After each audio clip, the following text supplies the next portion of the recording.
let's bring it up here.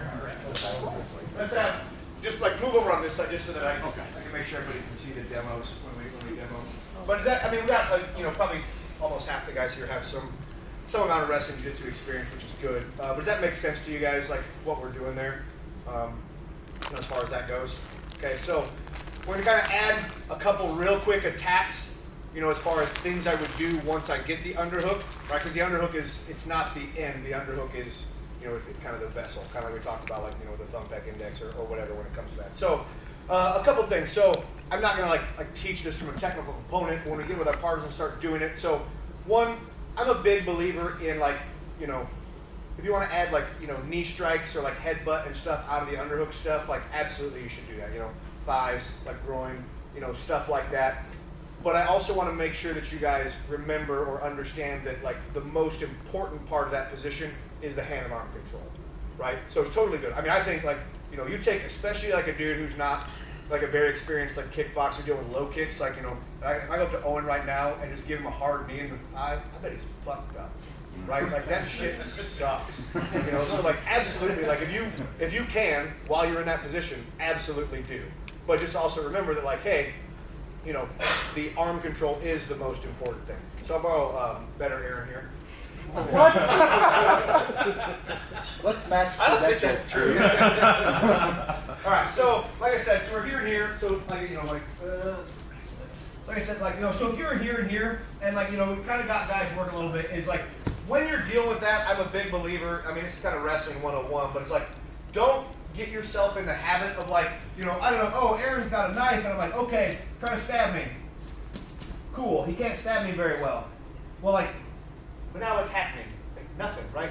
So, like, I need to be, like, like, I can move the guy. That helps my defenses, right? Because now he has to commit to also, like, his general balance. He's easier to deal with. And then this would be where, if you wanted to add stuff like, like that gets you, sorry. Like, like get that sort of stuff, or like, pop it, like, whatever it is, you can add that. Totally cool with it. I think it's good, but don't forget that the hand and arm tie is the most important thing. So now, in order to kind of resolve this position, or get to a position where I have a chance to resolve, who thinks I can get to a good underhook, a good bicep or wrist tie, and then be like, hey, I'd actually like to have a gun out, let me just make space and get away. Who thinks that's a good idea or can happen from there? It can definitely happen. Not really, right? Just here and here. Okay, I want a gun. Like, bad freaking news, right? So, in order to get to where we can get a weapon in, or in order to get to some place where I think I can make space, we're going to attack his back. Okay? So now, I basically divide my attacks into two types. Inside elbow, outside elbow. Inside elbow, I go inside his elbow. Outside elbow, I go outside his elbow. Pretty simple, right? The first one, this is basically, I guess, 1A and 1B of the same thing. So we'll talk about the duck under. So the first way that I teach the duck under is more like the response to him going for a shitty headlock, right? I watched enough fights on, like, movies, or not movies, on, like, videos and stuff like that. If you get a guy and you get this underhook and you hype this up, an awful lot of people are going to reach over the head. Now, you can get thrown in a headlock. I mean, it is an actual technique. But, like, one, it takes a little bit of skill to do well, but also, because I'm in the underhook, I know that it's coming. So I'm ready for it, and frankly, I'm trying to ambush the guy with it. I'm setting him up for it. If I can get to here and here, elevate that, Aaron's going to reach over the top. That's cool. I'm going to throw him by over the top. Now, in this case, I also have his wrist, right? So I got that good wrist control. And then I'm going to secure with the bicep / elbow from back here. Okay, so I got cross wrist control, and I got bicep / elbow. So one, I've got two arms, two hands on one of his, so I've got good control. But now, try to strip my grip off this wrist. It's difficult to do. Let's say he gets it off, right? But I've still got good control here, right? I can't stay here forever. He's going to get away at some point. But this keeps me in the game while I look to get it back. Does that kind of make basic sense, guys? When he goes to strip lane, do you make any other adjustments as far as hips or head movement and things like that? Certainly, right? And so once we kind of add the weapons and stuff like that, like component to it, big thing that we want here is I just want you guys to secure the position, right? However, you get to this and this, a lot of stuff you can do. One, I could commence to kneeing him. I got this arm trapped. What do you think is a really good thing to hit him with, Satterwhite? All that. The earth. Right? So, got an arm trapped back here. If I pick him up, throw him to this side, what's he gonna break his fall with? His face, right? You know, or add my little foot sweep stuff, or we get to this position here and here. What else do you think we could do? Potentially. Punch him in the side of the head. Or you do. I don't have my gun's over there, but you know, insert gun for where my knife is. But same basic idea. Okay? So does that make sense, guys? So again, all we're doing on this first basic one, you're gonna come to your underhook. Got your bicep parry or your wrist parry. It doesn't matter if I don't have the wrist yet. Let's say I just got the bicep parry here. So I elevate, Aaron goes for that, I come out the back door, look where my hand's at. So I start finding the wrist. Once I find the wrist, lock him down. Get to here, and that's good for right now. And then reset. Okay? Does that make sense? Now, I'm right-handed. I want to access my fire with my right hand. What do I do if I end up on the other side? Right? It's a fight. I can't pick that I only get exactly what I want, positionally speaking. So here and here, Aaron goes for that. So I'm over here. So one, still lock it down. Would I go for a firearm with my offhand here? No. Absolutely not. Under no circumstances. Would I go for a knife here? Yes. Yeah, sure. That might be perfectly reasonable, right? But I'm here and here. My options to knee him in the spine, knee him in the butt, knee him in the legs, and all that stuff's there. My option to pick him up, throw him on the ground is still there. What else can I do? What if I want to get that wrist that I want? What do I do?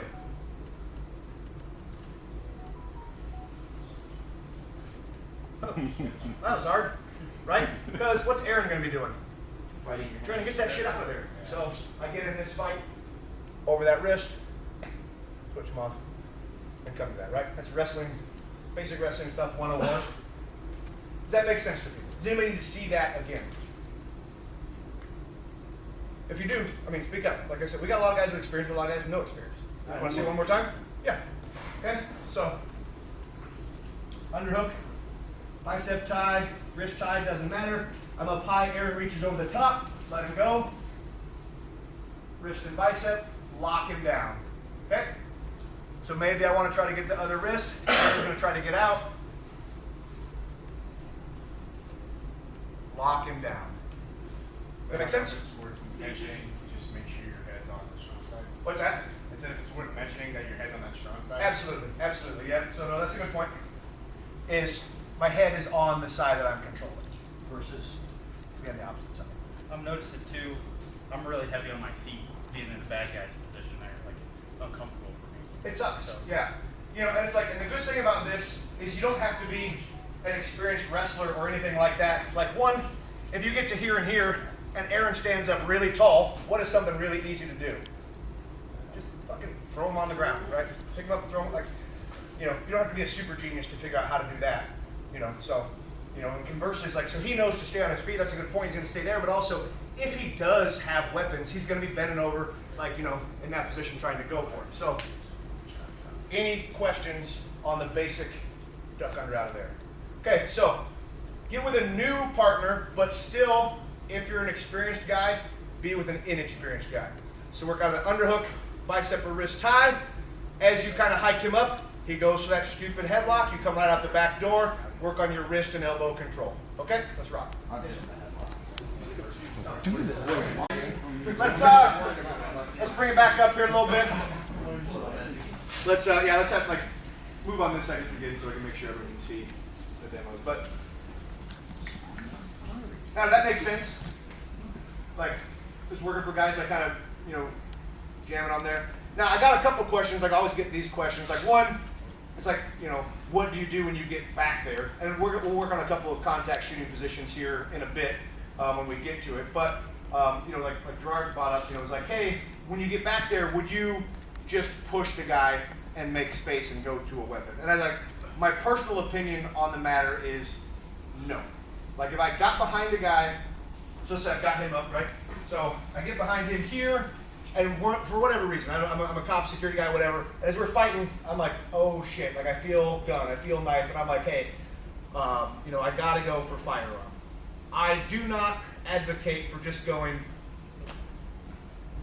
Why do we think that is? I'm not saying I'm right. I reserve the right to be wrong, but what's that? I can't see. what you're Now I'm doing, just but- now I'm just making it a drag race, right?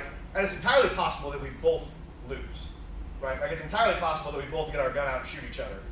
You know, there's too even of a fight. Now, if I got back there and I wanted to like run away or something, maybe that would be like an okay idea. But my personal like opinion on this is I do not cut the guy loose in order to go to my own weapon unless I can inconvenience him somehow. So one, we already talked about like the thumb peg index. I haven't, you know, introduced the specific contact shooting positions, but if I got here, I was able to dominate him, and I was like, hey, I gotta go to a gun. Why would I not go to the gun while I have this control? I mean, there's extenuating circumstances, but maybe it's one of the fucking large mats over there, and like I get here, but I can't even reach a wrist, so I'm having to like, you know, just like control. I get it. Like sometimes life sucks, right?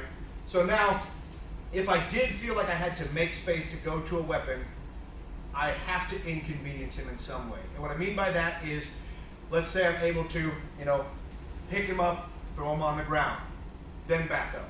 You know, grab him, boop, foot sweep, put him on the ground, right? Maybe I'm, you know, hit him in the back of the head enough times that I feel him like go weak. That's possible. Or I think about like environmentally, right? Let's say I'm, you know, better Aaron, and I pull a guy over, I'm on the side of the road. Most roads, at least in Iowa, you know, got the road, some sort of ditch, embankment or whatever. We're fighting at the back of the car. Maybe I'm like, hey, push him down the ditch, then go for the weapon, right? Like I physically inconvenience him in some way prior to going for the weapon. That's my personal thoughts on it. It's just, I think it's too even, you know, one, it's too even. Like, obviously I assumed that he had a weapon or something that made me be like, hey, I gotta go for my weapon. Also, conversely, like, and you guys have probably already started to feel it, you definitely will as we go on with the rest of the day, but like, what are the chances that, like, especially let's say I'm carrying, like, concealed, right? We've just been fighting for a minute, like, we're a little bit sweaty. What are the chances that, like, I get a bad draw, right? Like, my shirt gets fucking stuck on my gun. You know, we were just down in the ditch fighting for, you know, a couple of minutes or whatever, and my freaking, like, belt shifted over. So now I'm like, oh shit, and it's just a smidge off. Not a lot, not a huge deal in the, you know, in the grand scheme of things, but enough that, like, I wouldn't want to take that horse to race, if that kind of makes sense. Okay, so moving on from that, like I said, pretty much my inside elbow attacks are just 1A and 1B. I'll borrow lesser Aaron here. He's like trying to set up a fight between us. I know exactly what I'm doing. I know who's going against who later today. No, I'm kidding. He beats the shit out of me at jiu-jitsu. I don't know why you keep saying that. Okay, so this, I mean, you could accurately categorize that as a duck under, and I think that's, especially in, like, you know, untrained street fighting stuff, that's an incredibly normal position you're gonna run into guys. Now we're gonna do basically the same thing, but where I have to make the duck under happen. So I'm gonna be in the same position, underhook, bicep parry, wrist parry, bicep tie, wrist tie, doesn't matter. But now, instead of Aaron helping me out by reaching over the top, you know, he reached over the top, like, hey, that's real easy. Now I'm going to have to make it happen by lowering my level and looking my head through the gap right here, okay? No, but now, so what I'm gonna do when I'm here and here, the basics, raise the elbow up here, lower the butt, and then now, I don't have to like drop my knees on the ground like really big or anything. It's going to be here, and I'm going to look my head through the gap and out to the back door, okay? Very nice and simple, easier said than done. Here and here, elevate while I lower, and then this is important, is I'm looking where I'm going. So I'm looking here, and then back out and lashing onto that. Does that make sense, guys? So now, conceptually, this one's really simple. I'll be honest, wrestling-wise, that's a hard duck under to get. Where I think you make this duck under happen is, one, if he's got a weapon or something, there's a pretty decent chance he's very hyper-focused on that hand. And this is where I'm a very big believer in adding a couple of knees up the middle or something like that. Because where this becomes much easier is if I give Aaron something here and his hips go away. Now that his hips go away, that's where that duck under becomes easier, okay? So kind of think of that in terms of like, if I just say, hey, just give me some resistance, he bites down, like, that's not gonna happen very easily, right? But I'm here and here, maybe feed him a couple up the middle, make him wince the hip back, and then I come under that. Does that make sense, guys? Anybody super confused by that? Same thing, once you get back there, same basic controls. Let's rock. Me too. It really felt like clapping. Yeah, that's.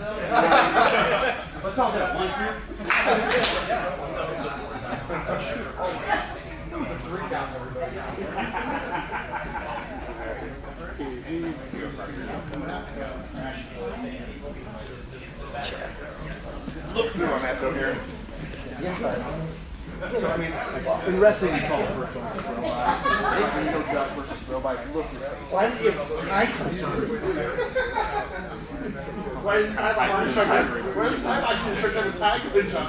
I don't know. And this is where like I think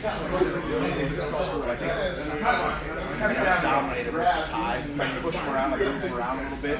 So they can, because like the problem is like he's like underhook. He's like, no, just go ahead, get a good underhook on me. It's like if you just let him kind of stay here, he's gonna like clamp. But now go ahead and move me around a bunch. Like you start like moving or whatever. Now you feel how it's a little loose. So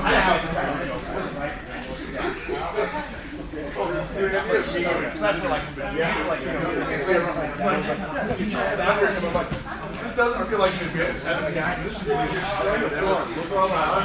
look your way first. like I said, that's why I basically call them like 1A and 1B. Because the first one is like, because the guy's reaching over my head, I'll just stay oriented the same way the whole time. I decided not to. A small number of words for things, but That's real life.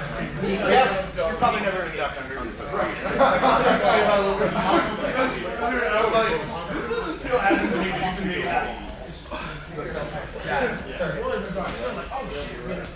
Yeah. This making sense, guys? Like I said, this one seems handled. It's really good. It's kind of more difficult to get. Where I've noticed that it becomes the most useful. Because one, if he's got a weapon here, they'll tend to.